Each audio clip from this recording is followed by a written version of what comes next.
आज से बद्रीनाथ भगवान के कपाट खुल गए हैं। वैदिक मंत्रोच्चार और श्री बद्री विशाल लाल की जय के नारों के साथ बद्रीनाथ धाम के कपाट खोले गए।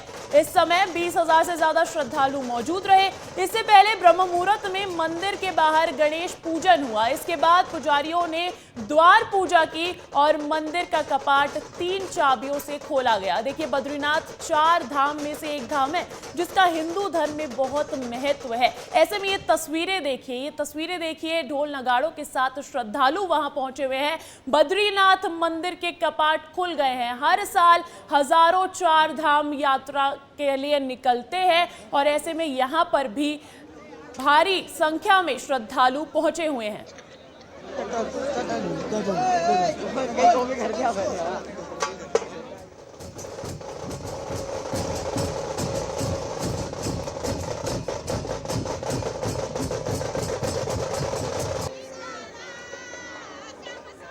भक्तों का उत्साह देखिए, मंत्रोच्चारण हो रहा है, भजन कीर्तन हो रहा है, ढोल बजाए जा रहे हैं क्योंकि उत्साह तो है।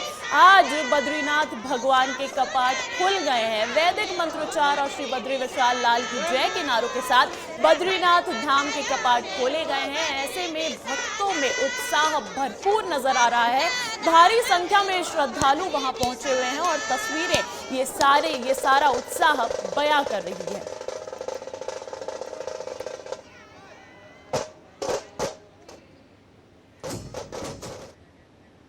देखिए, देश में लोकसभा चुनाव 7 चरण में हो रहा है। मध्य प्रदेश में लोकसभा चुनाव 4 चरणों में हो रहा है, यानी मध्य प्रदेश की सभी 29 सीटों पर 4 चरणों में मतदान प्रक्रिया संपन्न हो रही है। अब तक 3 चरणों में 21 सीटों पर मतदान हो चुका है। चौथे चरण की अगर मैं बात करूं, अंतिम चरण की अगर मैं बात करूं तो 8 सीटों पर 13 मई को मतदान होना है। सभी 29 सीटों को जीतने के लिए प्रदेश में बीजेपी संगठन के सभी नेताओं ने जी तोड़ मेहनत की है। चुनाव में प्रचार के लिए सीएम डॉक्टर मोहन यादव ने भी दिन रात एक कर दिया है। अकेले मुख्यमंत्री डॉक्टर मोहन यादव की बात करें तो उन्होंने लोकसभा चुनाव का नोटिफिकेशन जारी होने के बाद से एक दिन भी आराम नहीं किया है। वो लगातार चुनाव प्रचार प्रसार कर रहे हैं। सीएम डॉक्टर मोहन यादव प्रदेश की सभी 29 लोकसभा सीटों पर पहुंचे। आंकड़ों की बात कर लेते हैं। इस दौरान उन्होंने 178 विधानसभाएं कवर की हैं। यहाँ उनके कार्यक्रम हुए हैं। मुख्यमंत्री ने 139 सभाएं ली, 49 रोड शो किए हैं। सीएम डॉक्टर मोहन यादव 29 में से 25 प्रत्याशियों के नामांकन में खुद शामिल हुए।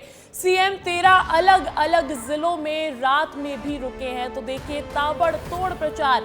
आंकड़े बयां कर रहे हैं कि सीएम डॉक्टर मोहन यादव ने इस लोकसभा चुनाव में जी तोड़ मेहनत की है। और अब इस खबर पर अधिक जानकारी के साथ जुड़ गए हैं मेरे सहयोगी विवेक पांडे। विवेक, 139 सभाएं, 49 रोड शो किए, 178 विधानसभाओं में कार्यक्रम उनके, ये रिकॉर्ड तोड़ चुनाव प्रचार। पहली बार के सीएम और बीजेपी ने विश्वास जताया सीएम मोहन यादव पर और आंकड़े कहते हैं कि कोई कोर कसर छोड़ी भी नहीं है सीएम ने।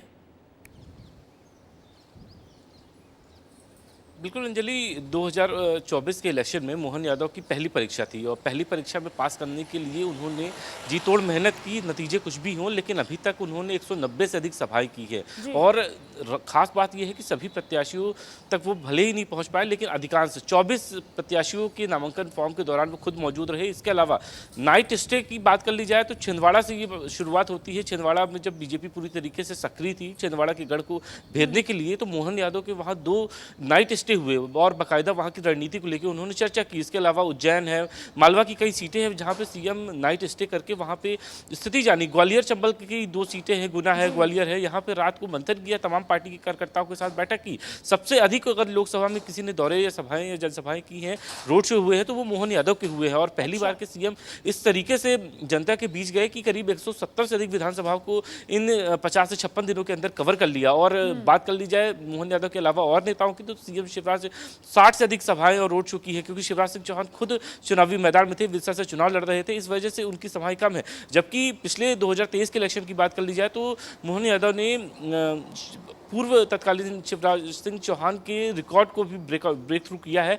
शिवराज सिंह चौहान ने 2023 में करीब 170 सभाएं की थी और उसके एवज में 2024 में 190 सभाएं और रोड शो मोहन यादव की इतने कम समय में करीब 50 से 56 दिनों के अंदर उन्होंने की है। और आखिरी चरण के चुनाव में देखा गया कि अंजलि की लगातार उनके मालवा, निमाड़ और धार, रतलाम जैसी जो आदिवासी क्षेत्र की जो सीटें हैं वहां पे उनके दौरे हुए। यादव का इस चुनाव में ताबड़तोड़ प्रचार प्रसार देखने को मिला। ऐसे में हर सभा में, लगभग हर सभा में उन्होंने दावा किया है कि भारतीय जनता पार्टी भी रिकॉर्ड तोड़ जीत हासिल करेगी। बहुत बहुत शुक्रिया विवेक तमाम जानकारी के लिए।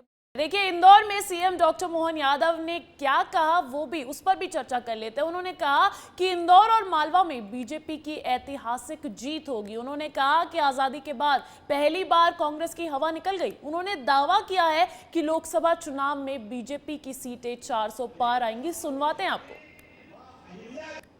बुरे दिन आएंगे मैं समझ नहीं पा रहा और कितने बुरे दिन आए।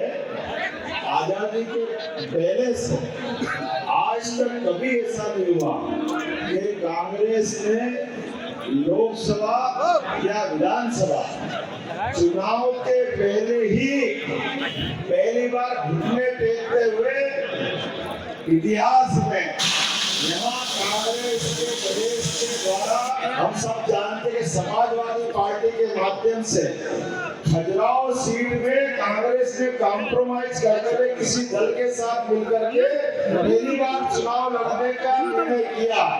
ये निर्णय ये बताता है कि कांग्रेस अंदर से पूरी खोखली हो गई। तो देखिए, सीएम डॉक्टर मोहन यादव के ताबड़तोड़ प्रचार कैंपेन की बात कर रहे थे हम। ऐसे में उनका ये कॉन्फिडेंस हर सभा में देखने को मिला है। बात करते हैं अगली खबर की। देखिए, जेल के बाहर आते ही केजरीवाल का आक्रामक रुख देखने को मिला है और इस आक्रामकता को आगे बढ़ाते हुए केजरीवाल ने शिवराज सिंह चौहान का नाम लेकर बीजेपी पर जमकर हमला बोला है। वहीं मध्य प्रदेश के मुखिया सीएम डॉक्टर मोहन यादव ने भी केजरीवाल के वार पर जमकर पलटवार किया है। दिल्ली में जब अरविंद केजरीवाल अपनी सियासत की भट्टी को तपा रहे थे तो उसकी आंच मध्य प्रदेश तक भी पहुंच रही थी, क्योंकि संदर्भ में मध्य प्रदेश की सियासत थी और उसके पीछे का नाम था शिवराज सिंह चौहान। लिहाजा मध्य प्रदेश के जनतंत्र से भी इस बार पर पलटवार आना तय था। इसलिए पहले चलिए आपको सुनवाते हैं कि केजरीवाल ने आखिर ऐसा क्या कहा है जिससे मध्य प्रदेश और छत्तीसगढ़ की सियासत उफान पर है। आडवाणी जी की राजनीति खत्म कर दी इन्होंने, मुरली मनोहर जोशी की राजनीति खत्म कर दी, सुमित्रा महाजन की, शिवराज सिंह चौहान जिसने मध्य प्रदेश का चुनाव जीत के दिया इन लोगों ने, शिवराज सिंह चौहान ने उसको मुख्यमंत्री नहीं बनाया, उसकी राजनीति खत्म कर दी। वसुंधरा राजे की राजनीति खत्म कर दी इन्होंने, खट्टर साहब की राजनीति खत्म कर दी, डॉक्टर रमन सिंह की राजनीति खत्म कर दी। अब अगला किसका नंबर है? अब जब केजरीवाल ने मध्य प्रदेश की राजनीति में कूदने का फैसला कर ही लिया तो मध्य प्रदेश के मुखिया सीएम डॉक्टर मोहन यादव का पलटवार करना तो लाजमी था। सीएम डॉक्टर मोहन यादव ने ईंट का जवाब पत्थर से देते हुए केजरीवाल को वेंटिलेटर पर पड़ा हुआ मुख्यमंत्री बताया है। सारे मतदाताओं का अपमान है ये, और एक के बाद एक केजरीवाल जैसे व्यक्ति जो ऐसा माना जाता था कि वो इस सब बातों को समझते हुए व्यवहार करेंगे, लेकिन पता नहीं परमात्मा ऐसा परीक्षा लेता है कि जिसका समय खराब आता तो वो ऐसे निर्णय करता है। पहली बात तो उनको एज ए सीएम जेल जाना नहीं चाहिए था, और दूसरी बात जेल गए तो बेल ऐसी एक्सेप्ट करके आना कि जब आपके साइनिंग आपको अगर 24 घंटे में एक दिन भी, एक तो छोड़ो 1 घंटा भी सीएम अगर अपनी कुर्सी पे रह कर के साइन नहीं कर सके, इससे बड़ा दुर्भाग्य क्या होगा। ये तो बहुत बड़ा अपमान है। अब जब पड़ोसी के घर में कोई बाहरी घुसपैठिया आ जाए तो पड़ोसी भला कैसे चुप बैठ सकता है। सीएम डॉक्टर मोहन यादव के बाद अब छत्तीसगढ़ के मुखिया सीएम विष्णुदेव साय भी इस रण में कूद पड़े हैं और अरविंद केजरीवाल को विष्णुदेव साय ने अपना घर बचाने की नसीहत दी है। कौन बोल रहे हैं? अरविंद केजरीवाल बोल रहे हैं। वो लोग अपना घर पहले देख लें। हम लोग का घर मजबूत है, हम लोग की चिंता बिल्कुल भी नहीं करें। अरविंद केजरीवाल, सीएम डॉक्टर मोहन यादव और सीएम विष्णुदेव साय के बीच की इस तकरार ने लोकसभा चुनावों के बीच राजनीतिक माहौल में और भी सरगर्मी पैदा कर दी है। केजरीवाल के तिहाड़ से बाहर आते ही उनके तेवर में भी बड़ा बदलाव आ गया है। हालांकि अब केजरीवाल के ये तेवर इंडिया गठबंधन की पंक्चर गाड़ी में कोई जान फूंक पाते हैं या नहीं, ये तो वक्त ही बताएगा। ब्यूरो रिपोर्ट, विस्तार न्यूज। देखिए, छत्तीसगढ़ में शिवा साहू के मामले में गृह मंत्री विजय शर्मा ने बड़ा बयान दिया है। उन्होंने कहा कि कोई भी ठग हो उसे पाताल से भी खोज कर निकालेंगे।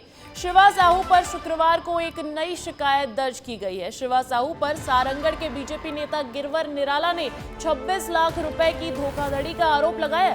वहीं इससे पहले शिवा साहू के खिलाफ 2 करोड़ रुपए की धोखाधड़ी को लेकर केस दर्ज हो चुका है। अब तक शिवा साहू फरार चल रहा है और ऐसे में छत्तीसगढ़ के गृह मंत्री विजय शर्मा का ये बयान। अरे भैया, मुझे नहीं मालूम है इस बारे में कौन क्या किया है, लेकिन आपको पुलिस विभाग की तरफ से इतना कहता हूं, ऐसा कोई भी अग ठग होगा पाताल से निकालेंगे साहब, पाताल से। इसी के साथ शिवा साहू को लेकर विस्तार न्यूज आपको एक बड़ी अपडेट बताने जा रहा है। शिवा साहू को लोग पैसे देते थे और शिवा साहू बदले में उन्हें गारंटी देता था, अपना गारंटी कार्ड देता था। विस्तार न्यूज पर शिवा साहू का गारंटी कार्ड आप देखिए। कार्ड में पैसे देने वाले का नाम, अकाउंट नंबर, दी गई राशि और मेल आईडी समेत कई जानकारियां होती थी। कार्ड में शिवा साहू अपने सिग्नेचर भी करता था। ये एक ऐसी खबर है जिसको विस्तार न्यूज ने प्रमुखता से दिखाया और उसके बाद पुलिस ने इसका संज्ञान लेते हुए जांच पड़ताल शुरू की। देखिए, छत्तीसगढ़ में मतदान संपन्न होने के बाद यहां के स्थानीय नेताओं की जिम्मेदारी दूसरे राज्यों में लगा दी गई है। बीजेपी ने एक लंबी सूची जारी की है जिसमें प्रदेश के बड़े नेताओं के साथ कार्यकर्ताओं की भी जिम्मेदारी झारखंड और ओडिशा जैसे राज्यों में तय कर दी गई है। वहीं कांग्रेस भी अपने स्थानीय नेताओं को दूसरे राज्यों में भेजने के लिए तैयार है। देखिए ये रिपोर्ट इस पर।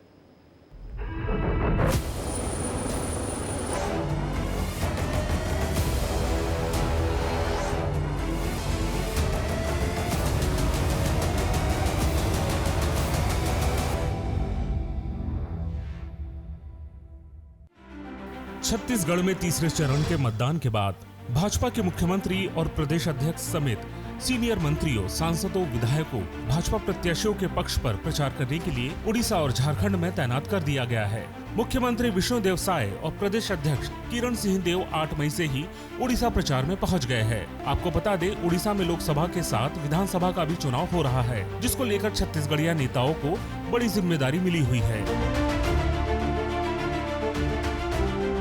उड़ीसा में 4 चरणों में 13 मई से मतदान है। अगर बीजेपी की सूची पर नजर डालें, मुख्यमंत्री विष्णुदेव साय, उप मुख्यमंत्री अरुण साव, ब्रजमोहन अग्रवाल, केदार कश्यप, ओपी चौधरी, टंकराम वर्मा, सांसद सुनील सोनी, देवेंद्र प्रताप सिंह, संतोष पांडे, प्रेम प्रकाश पांडे, चुन्नीलाल साहू, राजेश मुड़त, नीलकंठ टेकाम, विनायक गोयल, योगेश्वर राजू सिन्हा, गुरु खुशवंत साहब और संपत अग्रवाल, ये वो नाम है जिनको उड़ीसा भेजकर बीजेपी ने कलिंग किरण को फतह करने की ठान रखी है। अगर झारखंड की बात करें तो बीजेपी प्रदेश अध्यक्ष किरण सिंहदेव, मंत्री श्याम बिहारी जायसवाल, लक्ष्मी राजवाड़े, राम विचार नेताम, विधायक भावना बोहरा, भुलन सिंह मरावी, राजेश अग्रवाल, सुशांत शुक्ला सहित कई विधायक झारखंड में प्रचार करते नजर आएंगे। निश्चित रूप से छत्तीसगढ़ का उड़ीसा और झारखंड से प्रत्यक्ष संबंध रहा है और इसके कारण से पार्टी ने उड़ीसा और झारखंड में छत्तीसगढ़ के नेताओं को चुनाव के लिए भेजा है, चुनाव में वहाँ के कार्यकर्ताओं को सहयोग करने के लिए भेजा है और जहाँ भी पार्टी को ज़रूरत पड़ेगी छत्तीसगढ़ के भारतीय जनता पार्टी के कार्यकर्ता जाएंगे, पार्टी के लिए काम करेंगे। भाजपा की तरह कांग्रेस ने भी अपने छत्तीसगढ़ी नेताओं और कार्यकर्ताओं पर बड़ा दांव चला है, जिसको लेकर छत्तीसगढ़ में मतदान संपन्न होने के बाद प्रदेश के दिग्गज अन्य राज्यों का रुख कर रहे हैं। आपको बता दें, कांग्रेस के पूर्व अध्यक्ष राहुल गांधी के चुनाव प्रचार में छत्तीसगढ़ के सबसे ज्यादा नेताओं का जमावड़ा रहने वाला है। इन्हें इस देश के लिए बलिदान दिया है और राजीव जी का भी बलिदान इस देश के लिए हुआ है। भाजपा और कांग्रेस ने जिस पैटर्न में छत्तीसगढ़ में प्रचार किया था, उसी पैटर्न को अब दूसरे राज्यों में भी लागू कर रही है। मुख्यमंत्री विष्णुदेव साय लगातार जनसभा को संबोधित कर रहे हैं, वहीं पूर्व मुख्यमंत्री भूपेश बघेल गांव-गांव घूमकर जनसंपर्क कर रहे हैं। उत्तर प्रदेश में जल्द ही छत्तीसगढ़ के नेता प्रचार प्रसार करते हुए नजर आएंगे, लेकिन 4 जून ये स्पष्ट कर देगा कि आखिर में जनमत किसको मिलता है और कैसे इन नेताओं के प्रचार प्रसार का वहां पर असर पड़ा है। कैमरा पर्सन अखिलेश पवार के साथ रोहित मिश्रा, विस्तार न्यूज़, रायपुर।